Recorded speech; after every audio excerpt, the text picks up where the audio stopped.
Tá? Pessoal, creio que agora a gente vai mudar, obviamente, de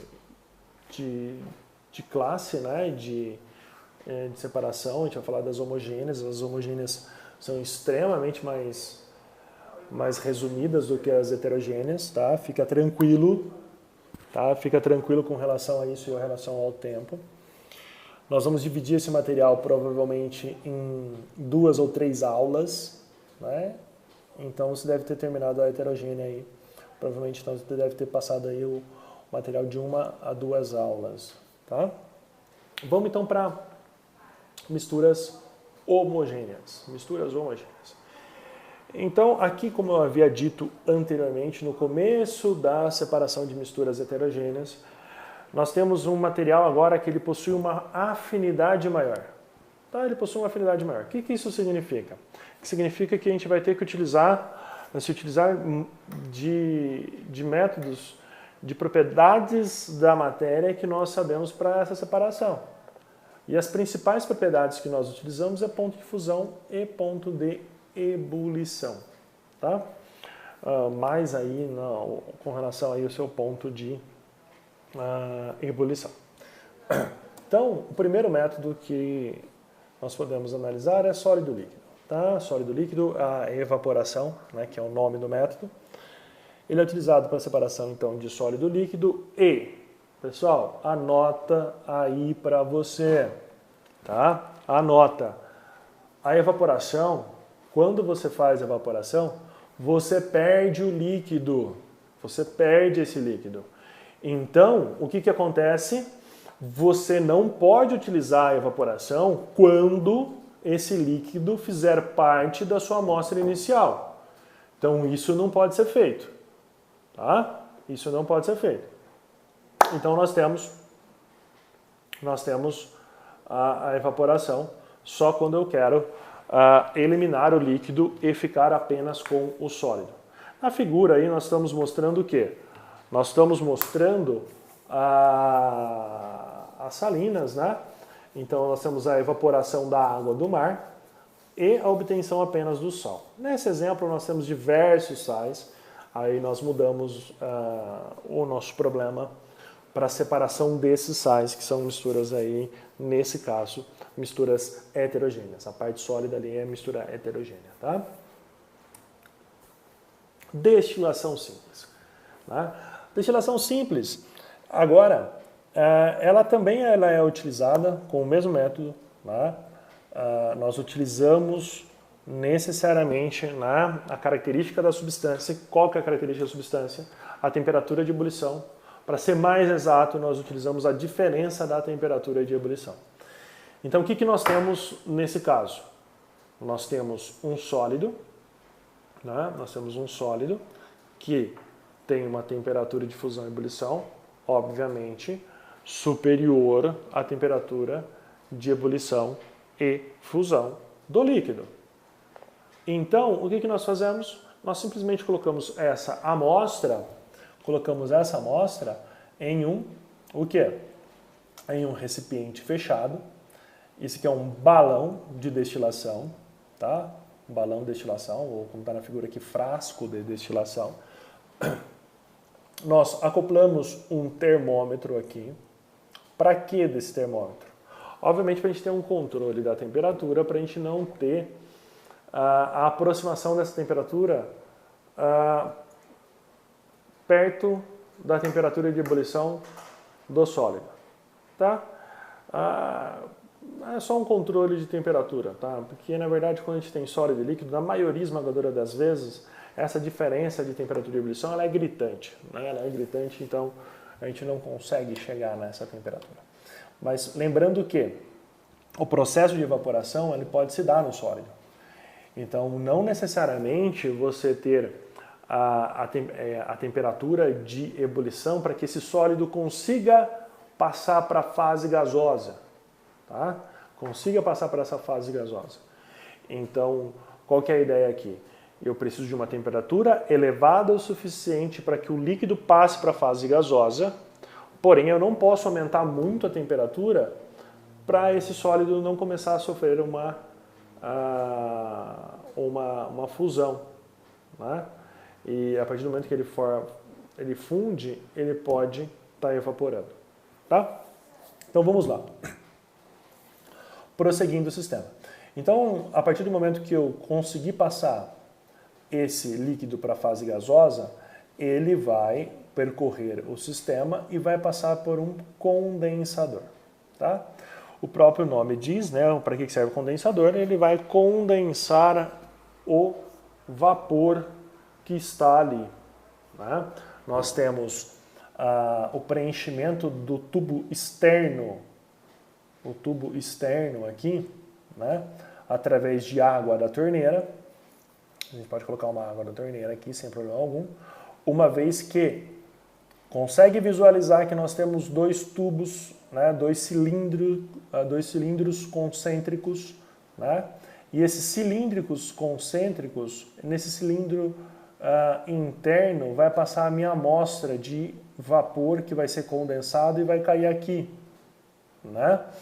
Já o cilindro externo você preenche com água de torneira, nesse sentido necessariamente, para aumentar a eficiência da troca, ok? Para aumentar a eficiência da troca, e depois a água de torneira vai sair por aqui. Obviamente a água de torneira não vai ter contato com a água, nesse exemplo, que estava no balão de destilação, né? É só para troca de calor. Então, quando que você vai usar destilação simples? Quando você precisa ter tanto líquido quanto sólido. Combinado? Destilação fracionada. Meu pai do céu. Destilação fracionada, geralmente, o exemplo clássico e o exemplo que o professor colocou é a destilação fracionada do petróleo, tá? Toma muito cuidado, mas muito cuidado mesmo, né?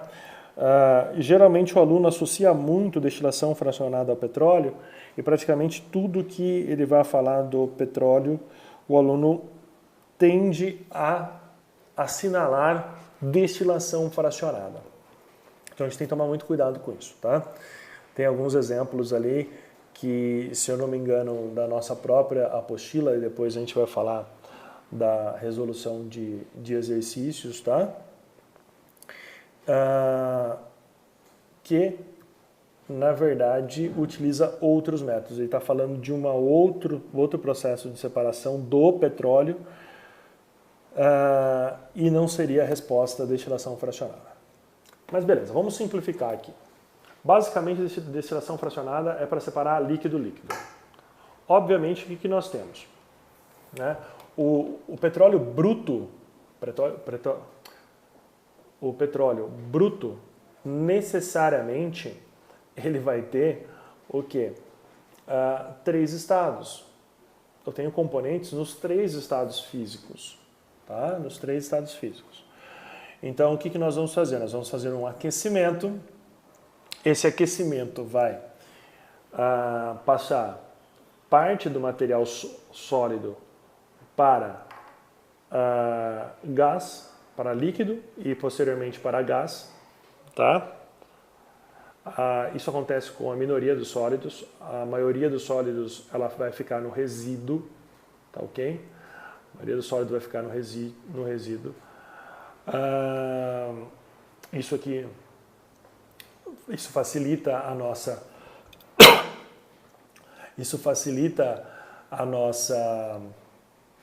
separação, tá? E nós teremos o que, galera? Nós teremos todos os outros componentes que serão aquecidos aqui para a fase gasosa, e você tem que imaginar o seguinte, que a única fonte de aquecimento que nós temos é a fornalha que está ali na parte de baixo, da nossa coluna de destilação, tá? Então, a parte mais quente da nossa coluna de destilação é aonde? É a parte de baixo. A parte de cima é a parte mais fria. E nós teremos o quê?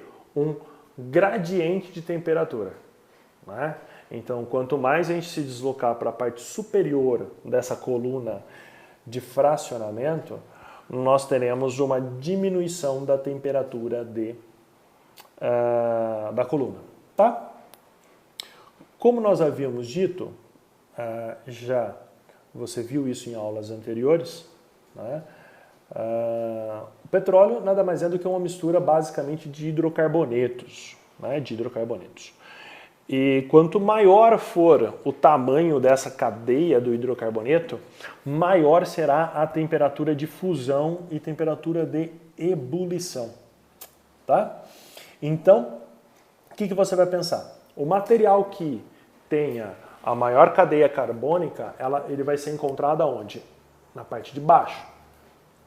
E lá em cima nós teremos o material que está no estado gasoso, que tem a menor cadeia carbônica. Basicamente, o que nós temos? Nós temos metano, etano, propano e butano, ou seja, 1 carbono, 2 carbonos, 3 carbonos, 4 carbonos, eles são gases a temperatura ambiente. Tá? Eles são gases a temperatura ambiente. A partir de 5 carbonos, nós já temos a possibilidade de aparecimento de líquidos. Né? O que tem que ficar bem claro para você nesse momento da aula? Tem que ficar claro para você que o gás que vai sair lá em cima, a gasolina, o querosene, o óleo combustível, óleo lubrificante e o resíduo, eles continuam sendo misturas de hidrocarbonetos. Só que a única coisa que a destilação fracionada faz nesse processo é o quê?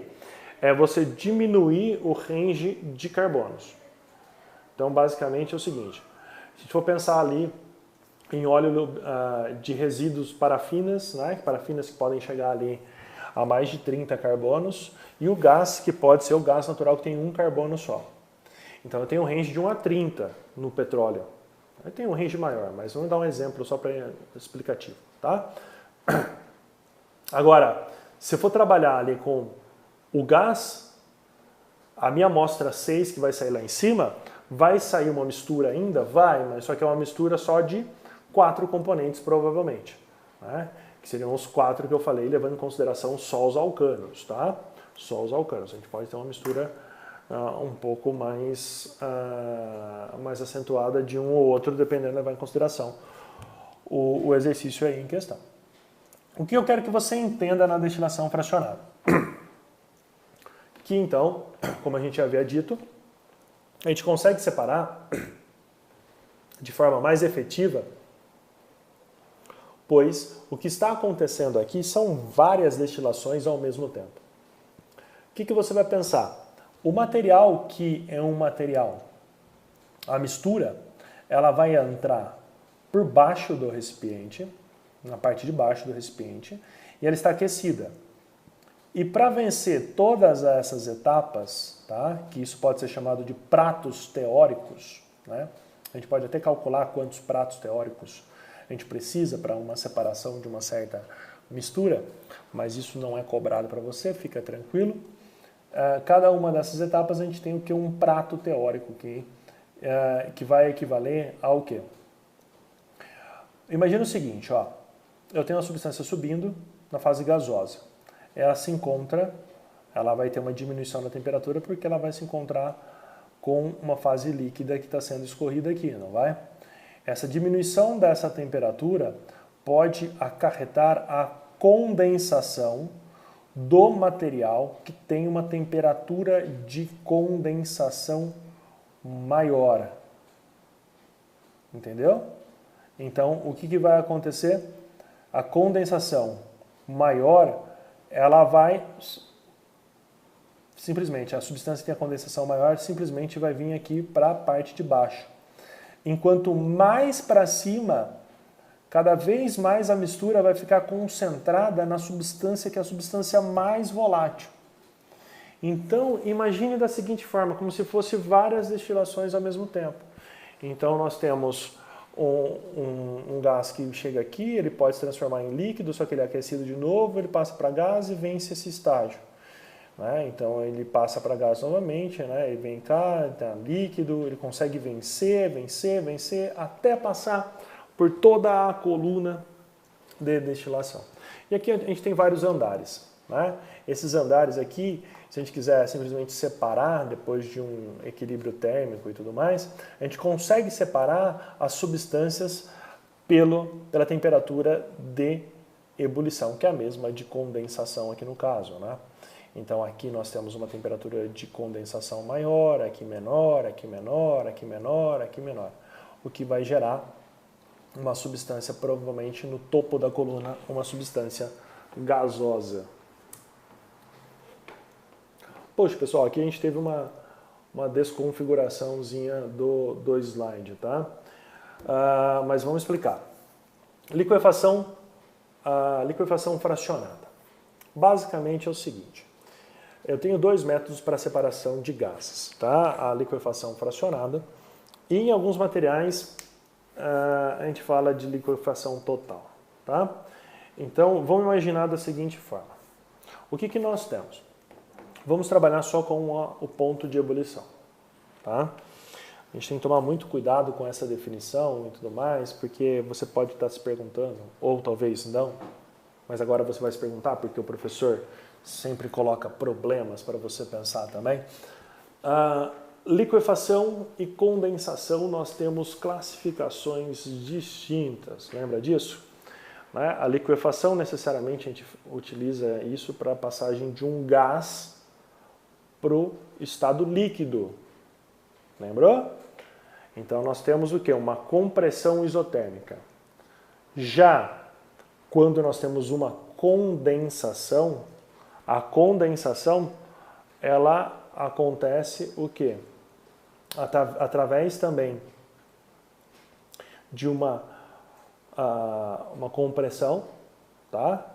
Só que eu preciso de uma diminuição da temperatura. Então vamos por partes, ó. Vamos reformular aqui, né? Vamos reformular. O que nós temos?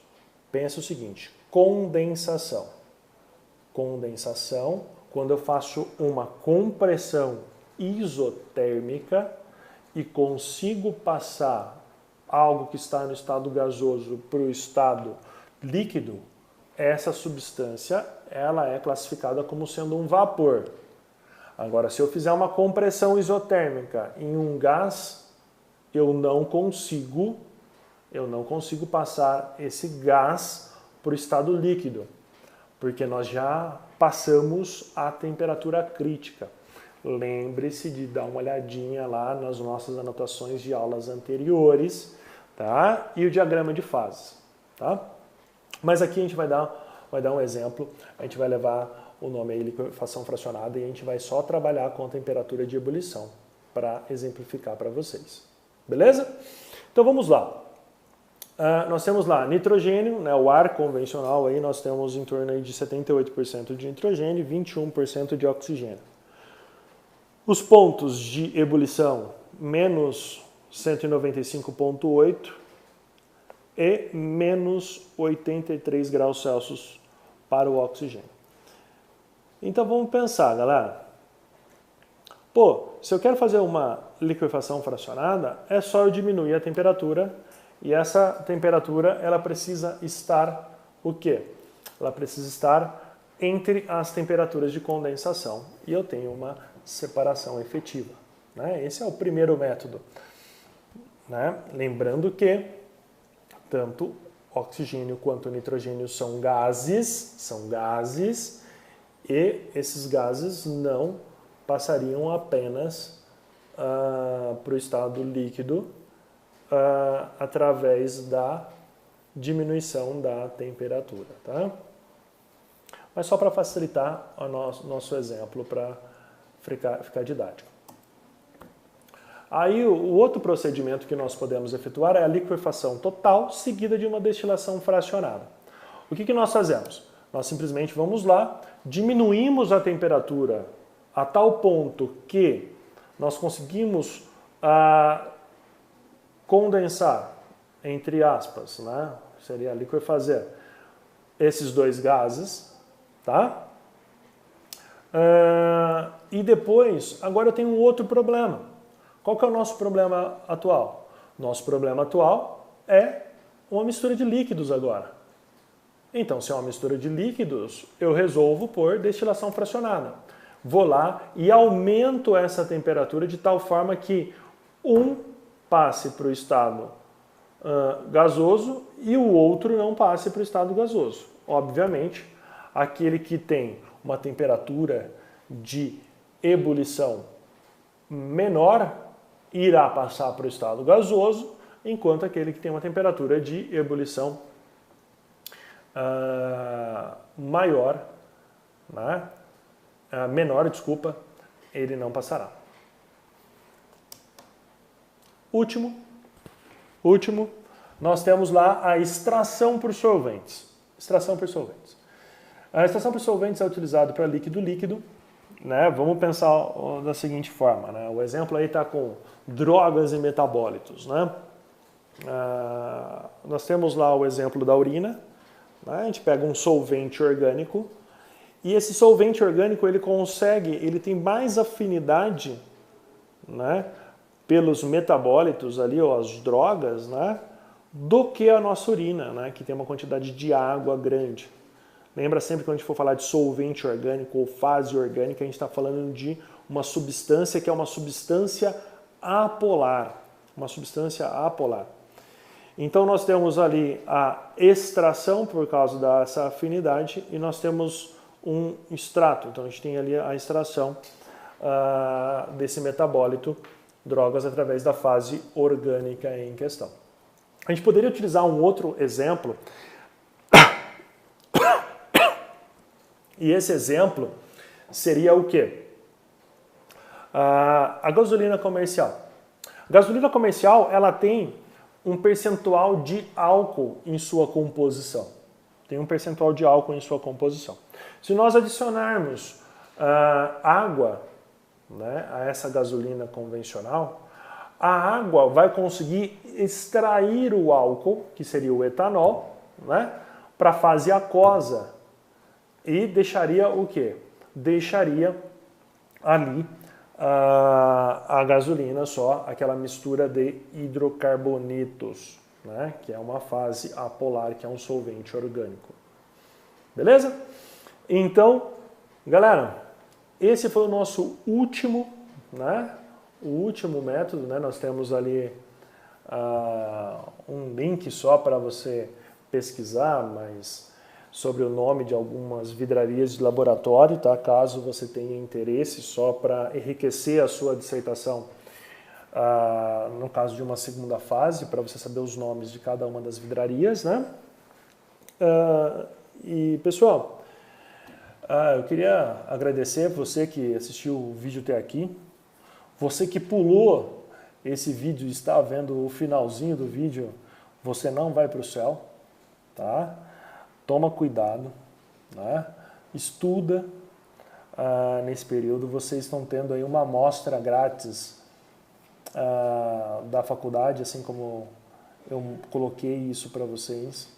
Por quê?